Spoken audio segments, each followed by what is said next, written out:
Ndakuramukije nitwa Sheikh Niyonizigiye ndumwigisha w'ivyigwa vy'uburongozi.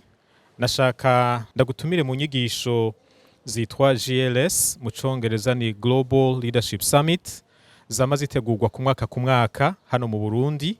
Zateguwe kugira ngo zikomeze abarongozi batandukanye mu bisata bitandukanye. Ingozi zizoba ku itariki 28 na 29 mu kwezi kw'icumi.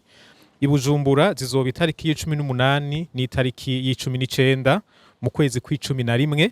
Hanyuma i Gitega ni itariki ya mbere n'itariki ya kabiri y'ukwezi kw'icumi na kabiri. Ni kubera iki ndabatera intege ngo mube muri izi nyigisho? Abamaze kuzibamwo barabizi, ni inyigisho zikimazi cane ku bantu bose bafise ivyo bajejwe mu buryo bwo kurongora abandi.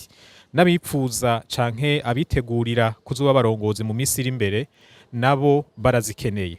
Nzoba ndahari nanje, nzoba ndiko ndabaganirira kwijambo rivuga ngo mbega ni gute umurongozi yoshira imbere inyungu rusangi mu bikorwa vyiwe vya misi yose. Ico ni ikintu gikomeye gose mw'iterambere.